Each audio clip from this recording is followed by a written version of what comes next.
Hello friends, good morning जी। दोस्तों, आप सब कैसे हैं? स्वस्थ होंगे, मस्त होंगे और जिंदगी को एंजॉय कर रहे होंगे।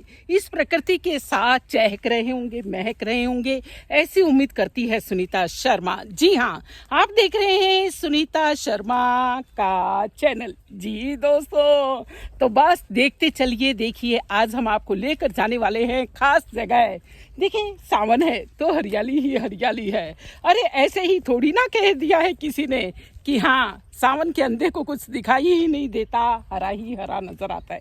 क्या कहावतें बनी है, बहुत अनुभव से। जी हाँ दोस्तों, तो बहुत ही अनुभव से जो है हमारा साहित्य रचा गया है, हमारा लिटरेचर है, बहुत अनुभव को कहता है। जी, तो वास्तव में अभी तो देखो तो मेरे राजस्थान के अंदर तो हर जगह हरियाली ही हरियाली नजर आती है दोस्तों, और देखने में बहुत ही खूबसूरत लगता है। ये पीछे ना अरावली पर्वतमाला है और इधर पास में नदी है। ये अरावली पर्वतमाला है, ये नदी है और ये सड़क जिसे होकर के मुझे गुजरना है। जी हाँ फ्रेंड्स, देख पा रहे होंगे आप, बड़ा सुनसान है। हो सकता है कि आप में से कई जने मुझे ये भी कह दे कि भाई सुरक्षा के साथ में चलिए। वास्तव में फ्रेंड्स, सुरक्षित रहना चाहिए, हमें ध्यान रखना चाहिए जहाँ जिन रास्तों से हम गुजर रहे हैं। खैर ये सुनसान है, लेकिन इतना भी सुनसान नहीं। आसपास में कुछ है कि जो हमारे यहाँ बकरियां वगैरह चराते हैं, वो लोग कुछ काम कर रहे हैं और जो है कुछ लेबर काम कर रही है, तो थोड़े से लोग यहाँ पर हैं। लेकिन फिर भी चलिए, मैं बताती हूँ कि मुझे ज़्यादा डर नहीं लगता। जी, ज़्यादा डर नहीं लगता और इतनी ओवर कॉन्फिडेंस भी नहीं हूँ। दोनों ही बातें हैं, संयमित रहें। बाकी ओवर कॉन्फिडेंस भी नहीं होना चाहिए हमें कि हाँ भी खतरा ही ले ले भाई, है ना, क्योंकि अभी समय थोड़ा सा ऐसा ही है। और इतना ज़्यादा मैं डरती भी नहीं हूँ फ्रेंड्स से। तो फिलहाल बात कर रही थी डर की, तो वीडियो को एंड तक देखिए मेरे साथ एक बार क्या हुआ। हाँ, तो मैं बात बता रही थी कि इतना ओवर कॉन्फिडेंस भी नहीं होना चाहिए और इतना ज़्यादा डरना भी नहीं चाहिए। जी, कई बार देखती हूँ कि मेरी अपनी फ्रेंड से जो है, जब हम बचपन में हुआ करते थे, आज मुझे मेरा बचपन भी याद आ गया। वाह वाह, क्या व्लॉग करने लगी है सुनीता कि सब बातें याद आ जाती है। जी हाँ, तो मेरी कई फ्रेंड्स जो है बचपन की मुझे याद आ गई। वो ऐसे कहा करती थी, भाई आज मेरी मम्मी घर पर नहीं है, तू मेरे यहाँ आ जाएगी क्या? हाँ आ जाना ना, मुझे डर लगेगा यहाँ तक कि स्कूल के अंदर भी जब वो अकेले से होते थे, कम बच्चे होते थे, तब भी उन्हें डर लगा करता था। और ऐसे ही ये बात छोटेपन की नहीं बल्कि बड़े भी हो जाते हैं कई, तो हम जो है कई लोगों को ये बीमारी सी हो जाती है कि वो डरने लगते हैं। अरे मैं मनोवैज्ञानिक बीमारी की बात नहीं कर रही, लेकिन हाँ एक वैसे थोड़ा हमारे यहाँ थोड़ा डर बैठ जाता है, तो जिसकी वजह से हम लोग डरने लगते हैं दोस्तों। तो इस डर से बाहर कैसे निकला जाए और कैसे आप निडर बने रह सकते हैं, ये देखने के लिए आप बस जुड़े रहें। पीछे देखो कितना खूबसूरत नज़र आ रहा है, लेकिन मेरा एक दो मक्खियों ने पीछा भी कर रखा है, जब से पीछा नहीं छोड़ रहे मक्खी मच्छर। हाँ, तो दोस्तों मैं बात कर रही थी कि उस डर से कैसे निकला जाए।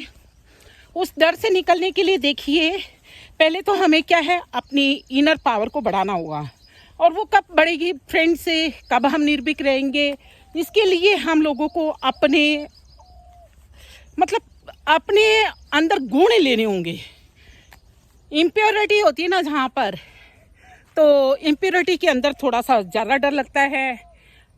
जब हम अपनी विल पावर को बढ़ा लेते हैं, अपने आत्मविश्वास को बढ़ा लेते हैं और हमें लगता है कि हाँ हमने किसी का कुछ बिगाड़ा ही नहीं है, तो कोई दूसरा भी हमारा कैसे बिगाड़ेगा। तो निर्भय होना आज के ज़माने में विशेष रूप से ज़रूरी है। वो ज़माने गए जबकि लेडीज़ घर से नहीं निकला करती थी डर के मारे। आज देखिए बहुत सुरक्षित है, गवर्नमेंट के द्वारा भी बहुत सुरक्षा उसको दिलाई गई है और उसने अपने आप भी अपनी आज़ादी को लिया है। जी, और अब तो नारी इतनी शक्तिशाली हो गई है कि उसे प्यार से दो, मनुहार से दो, उसकी अपनी आज़ादी तो ठीक है, अदरवाइज वो अपने अधिकारों को लेना भी जानती है तो इसमें डरने वाली बात ही नहीं। और फिर हमेशा उस पिता को याद रखिए, वो बिल्कुल सही करेगा। इतना असुरक्षित महसूस करने की कोई भी ज़रूरत नहीं है दोस्तों। और बाकी सावधान सावचेत तो ज़रूर रहना चाहिए। कई लोगों को तो छोटी छोटी बात पर कोई डिसीजन भी नहीं ले पाते। अपना कोई नया बिजनेस शुरू करना चाहें तब भी वो उनको ये लगता है पता नहीं होगा कि नहीं होगा। हार उन्हें जीत से पहले नजर आती है, ऐसे भी लोग होते हैं। तो अरे आप स्टार्ट तो कीजिए, कोई काम स्टार्ट करेंगे, जब प्रैक्टिकल में करके देखेंगे तब पता लगेगा कि हाँ वो हमें सफलता दिला पाया या नहीं दिला पाया। तो इस तरह से अपने अंदर हिम्मत रखिए, अपने अंदर जज्बा रखिए। जैसे सुनीता शर्मा व्लॉगर्स भी देखिए इतने दिनों से व्लॉग्स बना रही है, लेकिन अभी फिलहाल मुझे बहुत अच्छा रेस्पॉन्स नहीं मिल रहा। वैसे खैर जो मेरे अपने सब्सक्राइबर हैं वो करते हैं मुझे बहुत ज़्यादा प्यार। जी हाँ दोस्तों, और वो मुझे आपके कमेंट के द्वारा पता लग जाता है। और मैं तो ये कहूँ, तारीफ करना वास्तव में बहुत अच्छा होता है। शायद आपकी ही तारीफ है, शायद वो झूठी तारीफ नहीं है, सच्ची तारीफ होगी दोस्तों। तो आपकी तारीफ मुझे अभी भी एक यूट्यूबर बनाए हुए है, अदरवाइज शायद मैं छोड़ चुकी होती। तो फ्रेंड्स देखिए, तो समझ गए हैं सभी लोग आजकल तो कि भी हाँ महिलाओं को भी बहुत ज़्यादा भयभीत करने के ज़माने बीत चुके हैं, डराने की बातें बीत चुकी हैं। आज हमारी महिलाएं, बेटियां सभी सुरक्षित हैं, लेकिन इसके लिए उनको अपनी विल पावर को भी जगाना चाहिए और अपने अंदर प्योरिटी का ध्यान रखना चाहिए। तो चलिए, ये बातें थी दोस्तों। मैंने सोचा यहाँ पर मैं हर रविवार को ब्रह्मा कुमारी शिशु विश्वविद्यालय के अंदर एक छोटा सा गांव है, ये गांव का दृश्य है। वहाँ सेवा के लिए आती हूँ, कुछ एक बच्चों को पढ़ाने के लिए, कुछ जो है उनको बातें सिखाने के लिए, हाइजीनिक बातें बताने के लिए। तो यहाँ पास में नदी थी, मेरे अपने फ्रेंड्स जा चुके हैं, फ्रेंड्स यानी ब्रह्मा कुमारी के भाई बहनें अभी वो सेवा करके रवाना हो गई और मैं यहाँ आ गई। मैंने कहा चलिए थोड़ा सा खुली सांस लेकर आती है सुनीता। तो ज़रूर अपने हमें इस भय को भगाना चाहिए। भय भी मैं ये मानती हूँ एक बहुत बड़ा पाप है। जी हाँ, डर, अरे हमें ईश्वर ने दी है जिंदगी, हमारी अपनी नहीं है, उसने दी है, तो उसे खुल करके जिए। क्यों किसी को डराएं धमकाएं और क्यों भयभीत हों, बिल्कुल भी नहीं। तो दोस्तों चलिए, फिलहाल मैं सोचती हूँ कि अब आगे की ओर मुझे रवाना होना चाहिए, क्योंकि सुना है यहाँ शेर आ जाते हैं, भालू आ जाते हैं और रीछ वगैरह तो बिंदास घूमते हैं। हाँ तो फ्रेंड्स निर्भीक होइए, लेकिन उन्मुक्त मत होइए। देखिए दो चीजें, एक तो है आज़ादी और दूसरी है उन्मुक्तता। उन्मुक्तता हानिकारक होती है, बिल्कुल एकदम आप बेधड़क रहने लगो, वो हानिकारक होती है। आप मर्यादा में रह करके, लिमिट में रह करके निडर रहिए और अपना डेवलपमेंट कीजिए। तो फ्रेंड्स चलिए, आपको हमारी ये बातें साझा करना कैसी लगी?